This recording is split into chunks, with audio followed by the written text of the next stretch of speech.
Alors, dans cette partie, on va voir notamment la notion de trace d'une matrice carrée, de trace d'un endomorphisme, ainsi que la notion de matrice semblable.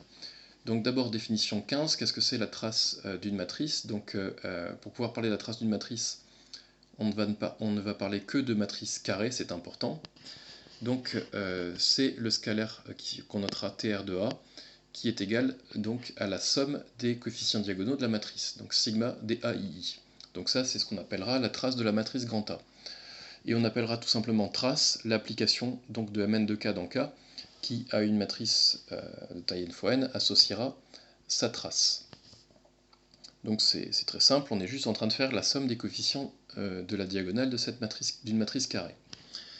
Définition 16, si on prend A et B deux matrices carrées, on dit qu'elles sont semblables si elles sont reliées par une égalité de la forme A égale P fois B fois P moins 1, donc où P est dans GLN de K, ou donc où P est une matrice inversible.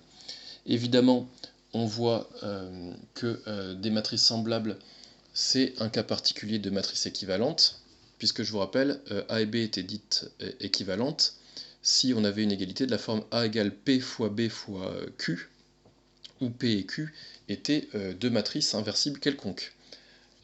Ici, vous voyez bien que les deux matrices, disons P et Q, sont elles aussi inversibles, mais pas quelconques, puisqu'elles doivent être inverses l'une de l'autre.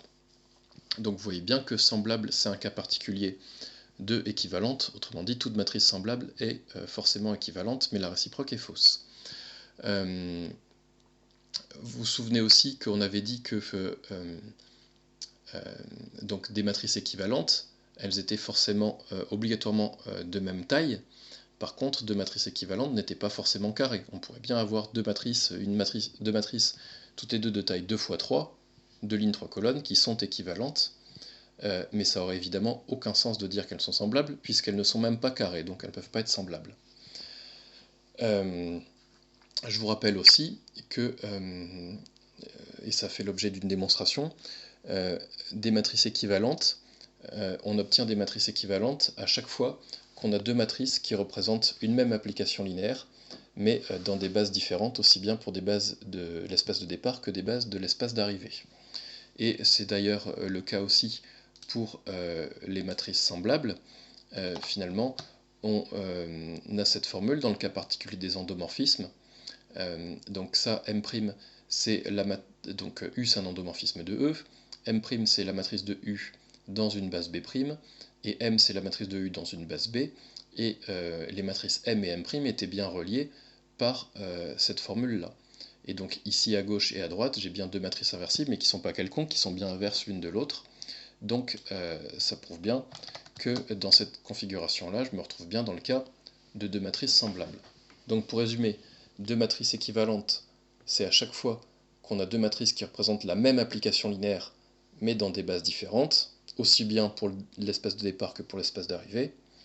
Et des matrices semblables, ça se présentera à chaque fois que j'ai deux matrices qui représentent le même endomorphisme, mais dans des bases différentes. Proposition 23, l'application TR est une forme linéaire sur Mn de K. Deuxième point, la trace est invariante par transposition, la trace de T de A est égale à la trace de A. Bon, déjà la trace de T de A est égale à la trace de A, c'est complètement évident, puisque quand on transpose une matrice, les coefficients diagonaux restent à leur place. Donc évidemment, les matrices T de A et A, elles ont la même diagonale, donc automatiquement, elles auront la même trace. Pour le fait que ce soit une forme linéaire, si je calcule la trace de alpha plus bêta b, donc je dois calculer la somme des coefficients diagonaux. Et là, j'ai juste à manipuler des sommes avec des scalaires. Donc évidemment, je peux regrouper, enfin plutôt je peux séparer mon sigma sous cette forme-là. J'obtiens bien alpha fois la trace de A plus bêta fois la trace de B. Ça veut dire quoi? Ça veut dire que l'application TR est une forme linéaire de Mn de K dans K. Évidemment, cette forme linéaire est non nulle. Pourquoi? Parce que tout simplement, par exemple, la matrice identité, elle a pour une trace égale à n, n étant non nulle. Ça prouve bien que l'application TR est une forme linéaire non nulle. Vous comprenez évidemment pourquoi je vous parle de ça, puisque du coup, ça veut dire que le noyau de l'application trace est donc un hyperplan de Mn de K, puisque on sait qu'il y a équivalence entre être un hyperplan et être le noyau d'une forme linéaire non nulle. Proposition 24, si AB sont deux matrices carrées, la trace de AB et la trace de BA sont identiques. Donc on va démontrer ça tout de suite. J'ai noté C le produit AB et D le produit BA. Donc j'ai calculé la trace de C. Trace de C, ça, par définition, c'est sigma des CII. Et puis là, j'applique la formule du produit matriciel, le coefficient CII. Donc nous, ce que je vous demande de bien connaître, c'est la formule qui nous donne le coefficient CIJ. CIJ, ça me donne sigma sur K, DAIK, BKJ. Donc sauf que là, c'est CII, donc c'est bien sigma DAIK, BKI.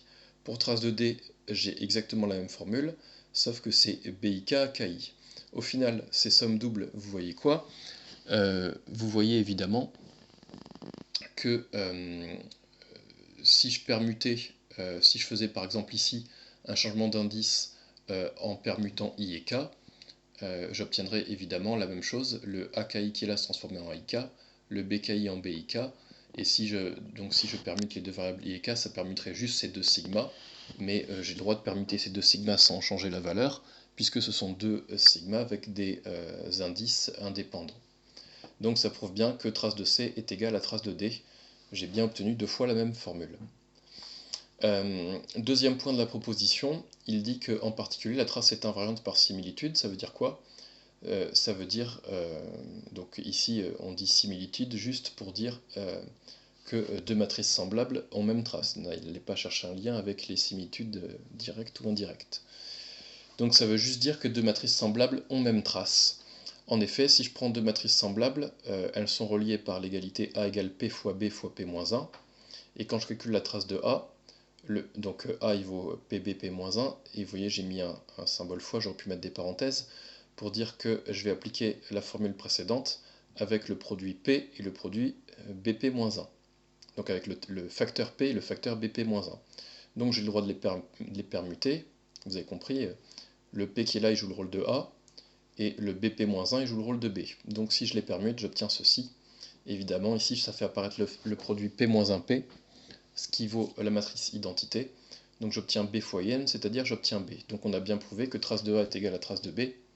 Autrement dit que deux matrices semblables ont forcément même trace. La variance par similitude est une propriété importante. En effet, on va voir qu'elle va nous permettre de définir la trace d'un endomorphisme en dimension finie. Donc proposition 25, soit U un endomorphisme de E, où E est un cas vectoriel de dimension n, soit B une base de E, alors la trace MB de U ne dépend pas du choix de la base B, ce qui permet de définir la trace de U, que l'on notera tout simplement trace de U, TR de U, comme la matrice de U dans n'importe quelle base B de E. Donc peu importe la base qu'on choisit, proposition 25 nous dit que peu importe la base qu'on choisit, trace de MB de U est indépendant du choix de B. Donc on va le démontrer. En effet, si B et B' sont deux bases quelconques de E, on a vu que les formules de changement de variable, c'est page 19, nous montrent que MB de U et MB' de U sont deux matrices semblables, donc elles ont la même trace. Donc on a bien prouvé que la trace de MB de U ne dépend pas du choix de B, et donc ce nombre, finalement, on l'appellera tout simplement trace de U, puisque la trace est donc intrinsèque à l'application linéaire U, puisque, enfin à l'endomorphisme U, puisque, je répète, ne dépend pas de la base. On va corriger les exercices qui suivent dans la vidéo suivante.